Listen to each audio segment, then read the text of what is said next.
문화라고 하는 것은 상당히 강력한 힘입니다. 문화라는 것을 우리가 어떻게 생각할 수 있겠느냐. 문화는 한 사람의 그런 것보다 나라 전체, 그 시대 전체를 움직이는 어떤 그런 거죠. 다시 말해서 사회적인 행동이나 사고의 습관, 그런 게 이 문화 속에 들어있다고 볼 수 있습니다. 그래서 우리들이 어떻게 생각할까? 어떻게 행동해야 될까? 그거 깊이 생각하고 하기 전에 먼저 우리 속에 즉각적으로 오는 그런 것들이 곧 문화 속에 녹아있는 것들입니다. 그래서 그 문화를 외면하고 살아간다는 건 거의 불가능하다고 할 수 있습니다. 예를 들어서 우리 한국을 오랫동안 지배하고 있는 유교가 한국 사회에 가져온 문화가 있습니다. 그 몇 가지 중에 첫 번째는 아마 서열 문화라는 거예요. 서열이라는 거는 어른과 아이, 높은 자와 낮은 자, 항상 이렇게 그 남자도 여자보다 남자를 더 우위로 생각하는, 모든 것을 높고 낮은 개념으로 보는 그런 게 오랫동안 우리 문화 속에 들어 있습니다. 근데 유교에서는 아주 그거를 삼강오륜에서 장유, 유서, 서라는 유서, 서열이 있어요. 순서가 있어요. 나이 든 사람과 젊은 사람, 장은 나이 든 어른을 말하고, 유는 어린이, 아이. 이렇게 나이 든 사람과 젊은 사람 사이에 반드시 질서가, 순서가 있다. 근데 유교에서 말하는 순서는 수평적인 게 아니고 수직적인 것입니다. 이게 수직적인 건 항상 명령하고 복종하는 그런 문화 옳습니다. 그래서 우리들이 생각할 게 없어요. 어른 앞에 가면 공손해야 돼. 조심해야 돼요. 그 어릴 때부터 아주 그런 것들을 철저하게 집에서도 그러고 나가서도 그러고. 그러니까 군대를 가도 하루만 먼저 가도 그게 벌써 서열이 돼. 모든 곳에서 직장 생활도 그렇고 이게 다 이 위에 있는 자 중심의 문화예요. 아래에 있는 사람은 언제든지 그걸 따라가야 되고 이런 수동적으로 살 수밖에 없는 그런 문화가 아주 몸에 배어 있죠. 또 그 서열 문화하고 연결되는 게 권위주의입니다.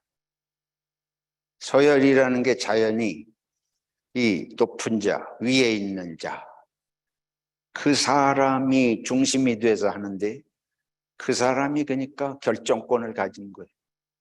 권위가 그 사람에게 있어요. 그런 식으로 누구에게 결정권이 있냐, 누가 권위를 가지고 있느냐. 권위 있는 사람만 사람이에요. 나머지는 그냥 다 그 사람 따라서 이렇게 움직이는, 여기서 태어나고 자란 우리 자녀들은 그런 개념 자체가 잘 없는 경우도 있겠는데, 한국은 철저하게 그런 권위가 누구에게 있느냐. 그러니까 딴 사람이 열마디를 해도 다 쓸데없는 소리예요.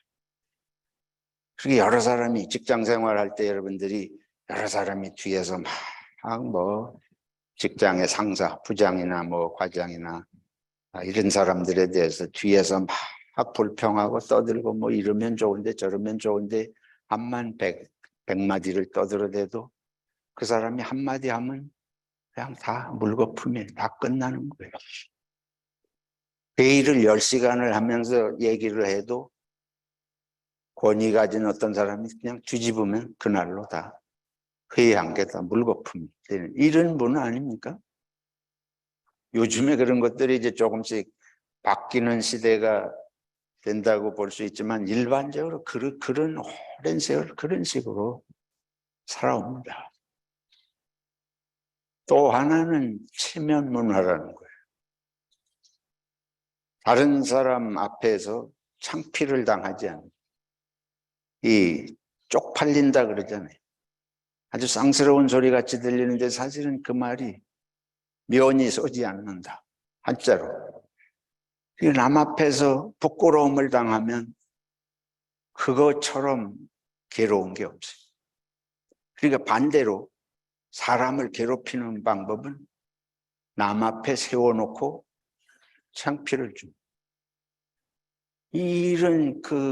이게 어느 한두 사람이 이상해서 그런 게 아니고 이게 문화라는 걸 말씀드리는 거예요. 이게 한국 사회 전체를 지배해 왔고 지금도 지배하고 있는 문화예요. 그러니까 우리가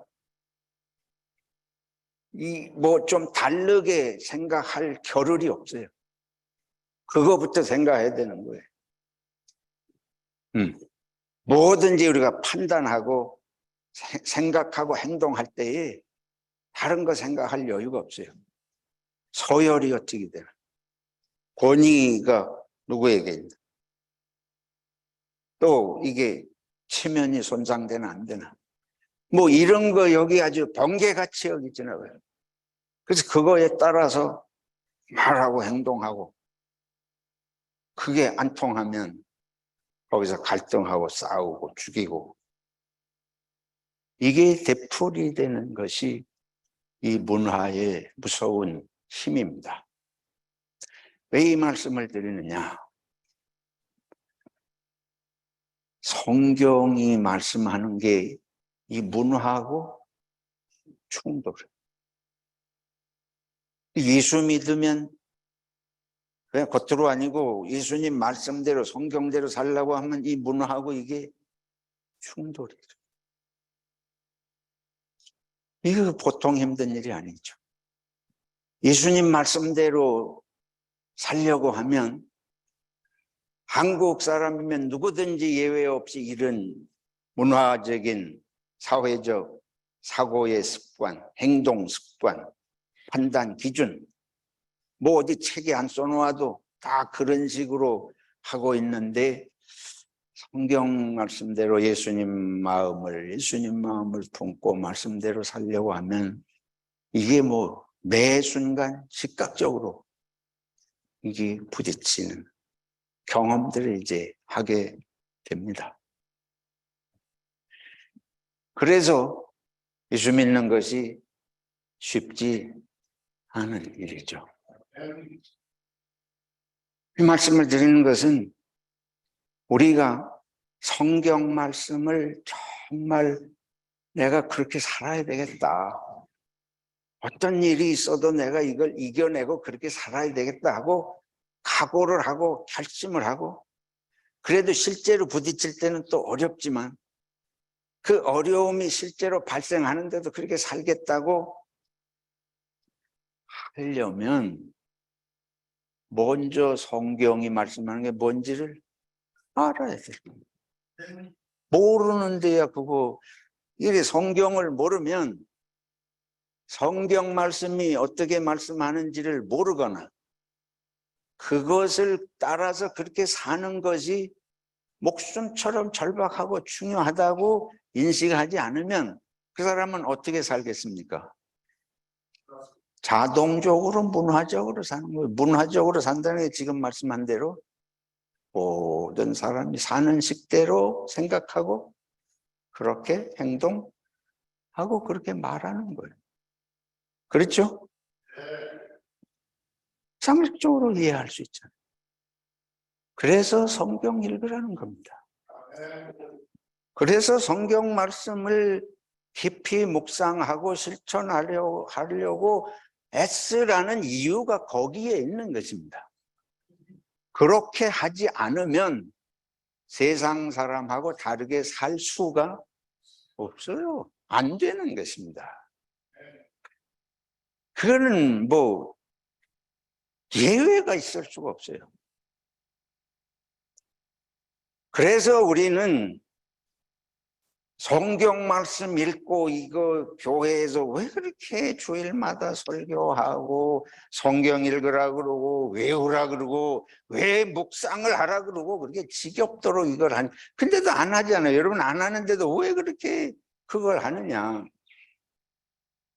그게 아니면 기독교의 존재 의미가 궁극적으로 존재 의미가 없는 거예요. 이 말씀에 집중하지 않으면 우리 삶은 그냥 문화적으로 살게 되어 있습니다. 이거를 지금 말씀드리듯이 이걸 살아내려고 애를 써도 우리는 문화의 지배력이 더 강력해요. 그런데 그거에 대한 관심이 없으면 그건 자연스럽게 세상 사람들하고 같이 살아가는 거죠. 오늘 이 서열 또는 권위주의적인 거, 체면 중심의 이런 생활 방식, 이런 것들이 우리들에게 이제 어떤 영향을 사실은 미치고 있는지 오늘 예수님하고 요한의 만남 속에 이걸 좀 견주어서 우리들이 이해를 좀 해보면 좋겠습니다. 예수님이 세례 요한에게 세례를 받으러 가셨습니다. 예수님은 우리가 서열로 말하면 누가 높아요? 예수님이 높죠. 권위로 말하면 누구에게 권위가 있습니까? 예수님께. 그러면 한국식으로 생각하면 서열이 높은 자가 낮은 자에게 가서 머리 숙이고 세례 받는 일이 없죠. 권위가 예수님에게 있는데 뭐 때문에 예수님이 요한에게 가서 머리를 숙이고 물속에 들어가서 세례를 받아요. 그래서 요한도 예수님이 세례 받으러 오시니까 아이고 내가 주님께 세례 받아야 되는데 내게 세례를 받으러 오십니까? 그것도 그런 맥락에서 더구나 세례라는 것은 요한이 외친 세례는 죄사함을 받는 회개의 세례라고 성경이 말씀하고 있습니다. 그러니까 예수님이 요한에게 세례를 받으러 간다면 겉으로 보기에는 죄사함을 받으러 가는 회개의 의미로 세례를 받는 건데, 죄 없으신 하나님의 아들로 메시아로 오신 예수님이 요한에게 그럴 이유가 없는 거죠. 이렇게 내용으로 보나 형식으로 보나 예수님이 요한에게 세례 받을 일은 전혀 없어요. 근데 예수님께서 뭐라고 지금 요한이 어떻게 예수님 제게 세례를 받으러 오십니까? 오히려 제가 받아야죠. 그때 예수님께서 이렇게 하는 것이 의의를 이룬다, 그런 표현을 하십니다. 예수께서 대답하시되 이제 허락하라. 우리가 이와 같이 하여 모든 의의를 이루는 것이 합당하니라. 여기서 우리들이 이 예수님께서 보여주시는 것은 하나님의 나라는 우리가 문화 속에서 살아가는 사고방식이나 행동방식하고 다르다. 누가 더 소열이 높으냐? 누가 더 권위가 있느냐? 내가 이렇게 하면 낮은 자에게 가서 세례받으면 체면이 손상당하고 이런 식의 개념으로 하면 예수님이 요한에게 갈 이유가 없어요. 요한이 예수님에게 찾아와야죠. 그래서 이거는 엄청난 우리 실질적인 삶의 우리의 사고와 방식에 엄청난 도전입니다. 제가 예수님이라면 이렇게 절대로 하지 않았을 거예요. 우리 예수님은 이제 하나님의 아들이시고 우리들에게 하나님의 나라를 본보이시는 데서 이제 이렇게 하시지만, 우리가 만약에 지금 일반 사회생활에서 사는 자연스러운 문화적 사고방식이나 행동에서 보면 이렇게 할 리가 없어요. 이렇게 할 리가 없어요. 이거는 총회장이, 무슨 감독이, 무슨 추기경이나 교황이 다른 사람에게 가서 머리 숙이고 세례받는 것, 그거보다 더한 일 아니에요, 사실. 그래서 여기에 사고에 완전히, 생각이 완전히 뒤집혀야 됩니다. 하나님의 나라는 우리가 생각하는 서열이나 권위나 뭐 체면이 손상되고 어쩌고 이런 생각 가지고는 하나님의 나라를 이해할 수가 없는 거예요. 안 됩니다. 놀라운 것은 예수님께서 세례 받으시고 물에서 올라오시자 하늘이 열려. 하늘이 열렸다는 게 무슨 소리예요? 여러분이, 저나 여러분이나 미운 사람에게 마음이 열립니까? 미우면 마음이 열리지 않죠. 서열 문화는 마음을 열게 하는 문화가 아니고 마음을 닫게 하는 문화. 나이 많다 그래서 무조건 그 앞에서 일했는데 그게 마음이 열릴 리가 없죠. 권위가 있다 그래서 그 권위를 누리려고 그러는 사람 앞에서 마음이 열릴 리가 없어요. 체면이 손상당하는 그런 것을 아주 심각하게 생각하는 문화 속에서 마음이 열리고 살 수가 없어요. 우리 문화는 어디도 마음을 열 수 없는 문화입니다. 여러분이 어디 가서도 마음 놓고 마음을 열어 얘기하는 게 쉽지 않습니다. 이 일은 문화 때문에, 사람이 뭐 개인적으로 성질이 좋고 나쁘고 이런 걸 떠나서 이 문화가 우리를 그런 사람으로 만드는, 우리 그런 인간들로 만들어 놔요. 그래서 서열이라고 하는 게 항상 밑에 사람들은 할 마음이 편치라요. 항상 눌리니까 마음은 꽁꽁 얼어붙은 거죠. 진실을 얘기하지 않아요. 권위주의적 사회도 그러고 체면 문화는 허례허식을 하게 하니까 집안에서는 가난해도 나가서는 허름한 옷을 입고 다니고 유행에 뒤지는 거를 입고 다니고 이러면 벌써 사람을 우습게 보잖아요. 우습게 봐요. 문화 자체가 그래요. 그러니까 그렇게 하고 밖에 나갈 수가 없는 거요. 집에서는 먹을 게 없어도 명품 백을 들고 나가야 사람으로 인정받는. 근데 이게 우리가 얼마 그 정도랴. 안 그렇습니다. 한국 사회는 너무 지독하게 유치할 정도로 그런 것이 움직이는 사회.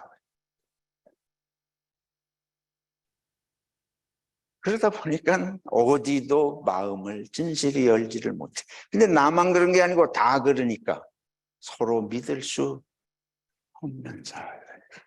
그냥 자동적으로 믿을 수 없는 세상이 됩니다.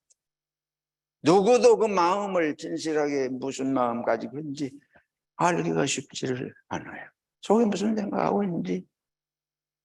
그래서 불신이 팽배한,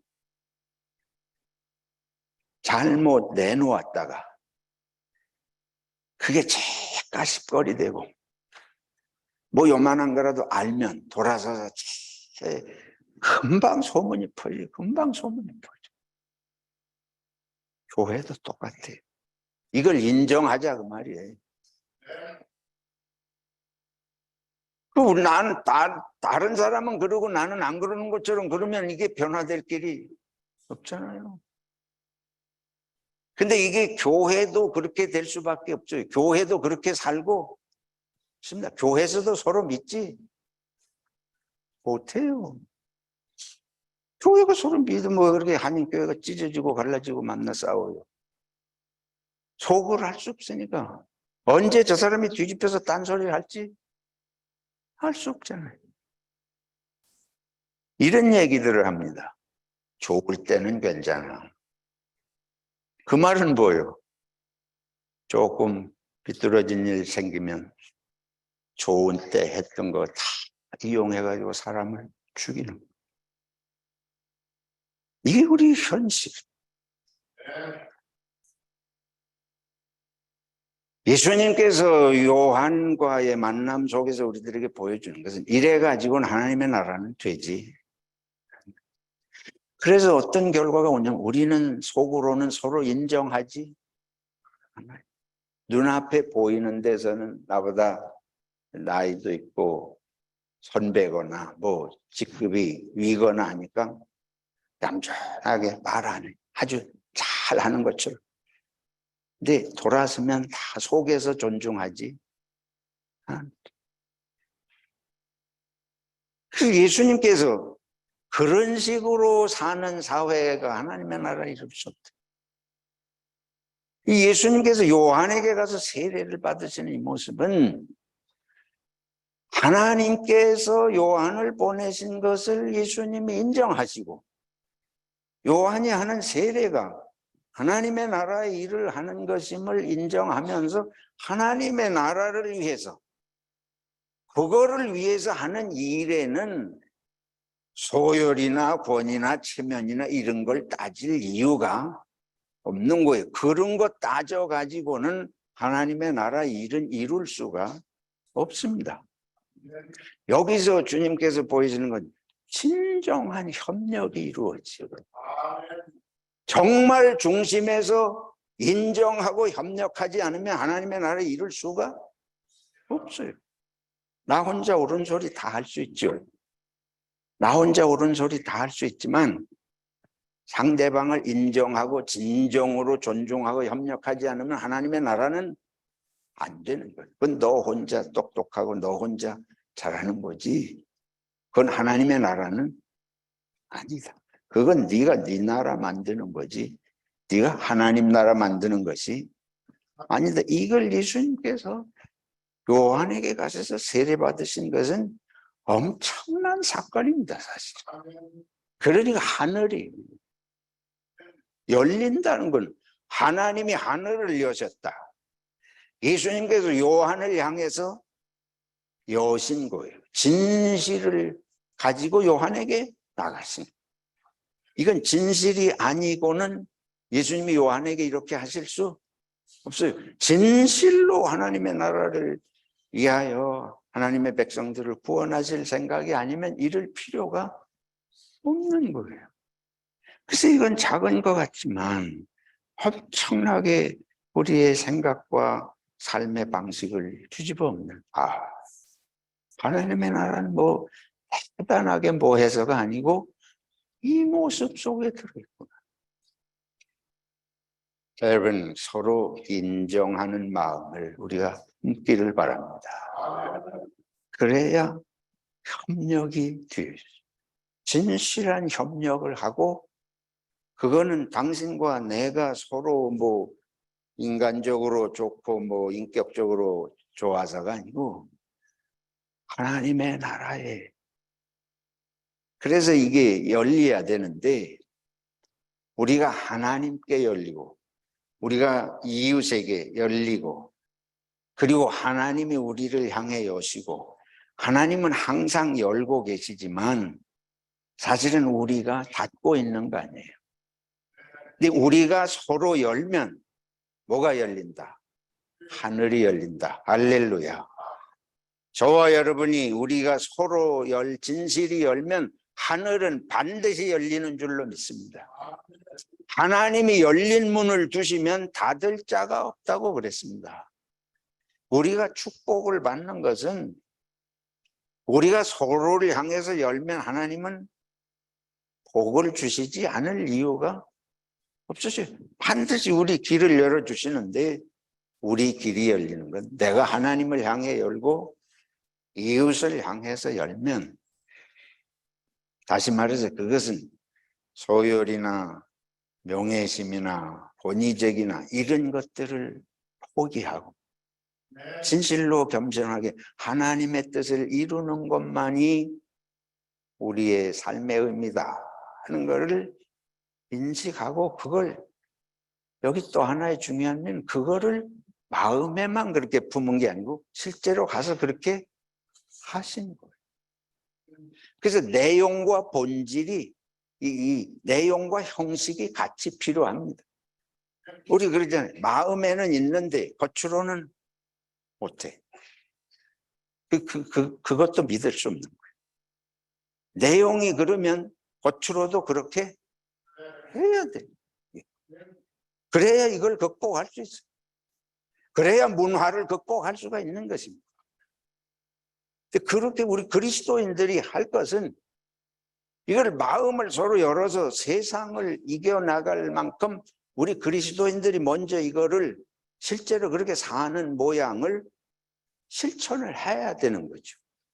그래서 사도행전 2장의 초대교회의 모습이 바로 그거예요. 세상에 그렇게 안 사는데 그리스도인들이 진심으로 마음이 열어서 재산을 다 내놓고 날마다 모여 같이 하고 그렇게 되니까 그걸 한 운명이 된 거 아니에요? 학교 다닐 때 그런 거 배우셨을 거예요. 게마인샤프트나 게셀샤프트 해서 독일어로 말하면 운명 공동체, 이익 공동체. 우리들이 마음을 정말 함께 하는 초대교회가 그렇게 하게 될 때 그거는 엄청난 힘이 거기서 생겨납니다.